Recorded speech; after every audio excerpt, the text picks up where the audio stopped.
ಅವ್ರು ಕೇಳ್ರಪ್ಪ, ನಾ ಯಾರು ಹೇಳೋದಕ್ಕೆ ನಾವು ಕ್ರಾಂತಿಯರಾಗ್ಬೋದು, ಭ್ರಾಂತಿಯರಾಗುತ್ತೋ ಇಷ್ಟು ಮಾತ್ರ ಕರೆ. ಸೆಪ್ಟೆಂಬರಲ್ಲಿ ಕ್ರಾಂತಿ ಆಗುತ್ತೋ, ಆಗಸ್ಟಲ್ಲಿ ಕ್ರಾಂತಿ ಆಗುತ್ತೋ ಅದು ನೋಡೋಣ, ಕಾದು ನೋಡೋಣ. ಆದರೆ ಈಗಾಗಲೇ ಕರ್ನಾಟಕದ ಜನ ಈ ಕಾಂಗ್ರೆಸ್ ಸರ್ಕಾರ ಬಗ್ಗೆ ಭ್ರಾಂತಿಯಾಗಿದೆ. ಇದ್ರ ಬಗ್ಗೆ ಸಂಪೂರ್ಣವಾಗಿ ನಿರಾಶೆ ಆಗಿದೆ, ಭ್ರಾಂತಿಯಾಗಿದೆ.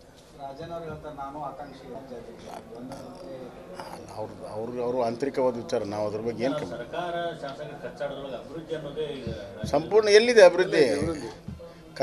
ಈ ಕಚ್ಚಾಡಕ್ಕಿಂತ ಮುಂಚಿನ ಗ್ಯಾರಂಟಿಯಿಂದ ಸಂಪೂರ್ಣ ಶೂನ್ಯ ಆಗಿದೆ. ಅಭಿವೃದ್ಧಿ ಶೂನ್ಯವಾಗಿರುವಂಥ ಕರ್ನಾಟಕ, ಸಾಲದ ಸೂಲಕ್ಕೆ ಏರಿಸಿರುವಂಥದ್ದು ಕರ್ನಾಟಕ, ಮತ್ತು ಆರ್ಥಿಕವಾಗಿ ದಿವಾಳಿ ಆಗಿರುವಂಥ ಕರ್ನಾಟಕ, ಅಭಿವೃದ್ಧಿ ಶೂನ್ಯವಾಗಿರುವಂಥ ಕರ್ನಾಟಕ.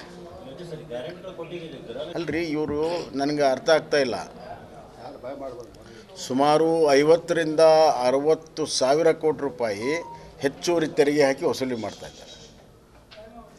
ಎಲ್ಲ ಬೇರೆ ಬೇರೆ ಇದರಲ್ಲಿ ಎಲ್ಲ ರೇಟು ನಿಮಗೆ ಹೇಳಬೇಕು ಅಂತಂದರೆ ಎಲೆಕ್ಟ್ರಿಸಿಟಿಯಿಂದ, ಆಮೇಲೆ ಎಕ್ಸೈಸ್ನಿಂದ, ಆಮೇಲೆ ಹಾಲ್ ಮೇಲೆ, ಆಮೇಲೆ ಸ್ಟ್ಯಾಂಪ್ ಡ್ಯೂಟಿ ಮೇಲೆ, ಆಮೇಲೆ ಮೋಟ್ರ್ ವೆಹಿಕಲ್ ಟ್ಯಾಕ್ಸ್ ಮೇಲೆ, ನೀವು ಎದನ್ನು ತೊಗೊಳ್ತೀರಿ ಎಲ್ಲದರಾಗೂ ಹೆಚ್ಚು ಮಾಡಿದ್ದಾರೆ.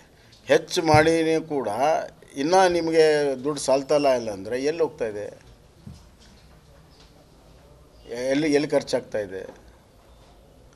ಶಾಸಕರು ನೋಡಿದ್ರೆ ಅಭಿವೃದ್ಧಿಗೆ ನಾವು ಹಣ ಕೊಟ್ಟಿಲ್ಲ ಅಂತಾರೆ, ಸ್ಯಾಂಕ್ಷನ್ ಆಗಿದ್ದ ದುಡ್ಡಿಗೆ ವರ್ಕ್ ಆರ್ಡರ್ ಕೊಡಲ್ಲ ಯಾಕಂದ್ರೆ ದುಡ್ಡಿಲ್ಲ ಅಂತಾರೆ.